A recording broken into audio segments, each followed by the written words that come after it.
Let's be honest, BMW hasn't been putting forth its best designs these past few years. Especially at the more expensive end of the lineup, a lot of the M cars and the 7 Series are weird, if not straight up ugly, leaving a lot of people wondering what happened.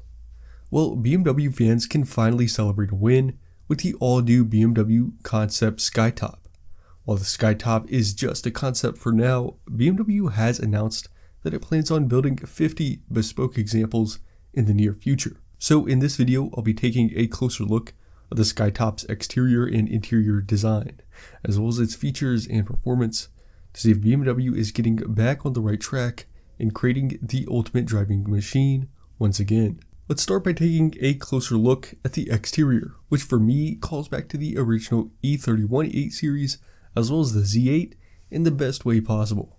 It's bold and dramatic, which is what I think BMW has been going for with models like the XM, but it just hasn't been working until now. The Skytop is futuristic as well, with the sleek, hard body lines and thin laser LED lights, but it still feels like a BMW with the classic kidney grille and muscular stance. The grille is a nice size for once, and the side air curtains are large but not disruptive to the design. The hood lines make the front end more aggressive, but again, it's not overdone here. The side profile is super sleek with subtle but noticeable lines. The door handle is integrated into the windowsill to clean up the design even more. BMW calls these handles winglets. I like the wheels as well. They're sort of the monoblock solid wheels that you would find on things like a Maybach, but the outer portion is partially machined out to create this flowing fin design.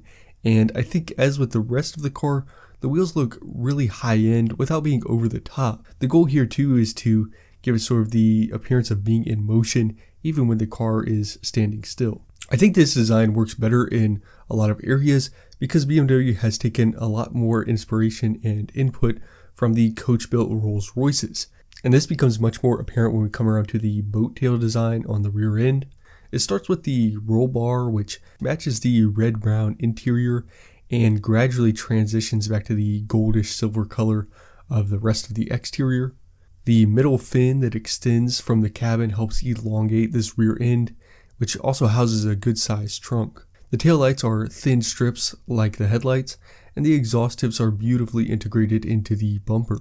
There's also a bit of a bangle butt like on the E63 and E65, which got a lot of criticism back in the day, but here I think it looks really good, and it really brings the whole design to an end after you finish looking at that boat tail. Also, there is a target top, so this isn't a truly roofless car like the McLaren Elva or something like that. Heading inside, the first thing you'll notice is the red-brown monochromatic color scheme. Virtually every surface is covered in this brown leather, and I think it's a very nice color, but the monochromatic look makes the car look a little less special in my opinion. That aside, the actual design of the interior isn't super ornate or anything, but it is miles ahead of the minimalism look that has been dominating interior car design lately. The leather really does cover everything, even the speakers, where BMW has used a custom perforation technique that allows for the same sound quality without having a break in the design of the door panels or dashboard. BMW says it has spent more time on the sound design of this car, making sure that music sounds the way it's supposed to sound when you're sitting in the car. I do think it's been sort of a running joke with BMW that they have the worst speakers of not just luxury cars, but of cars in general. And maybe BMW is sort of aware of this and is trying to address it in this special model.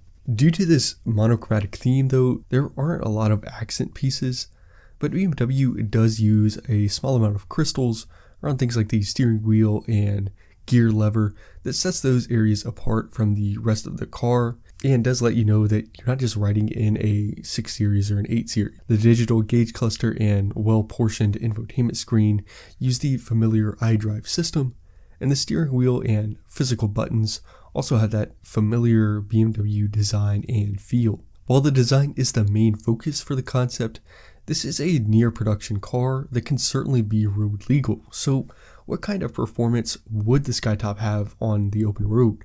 Well, we don't have many details other than the Skytop is essentially an M8 underneath.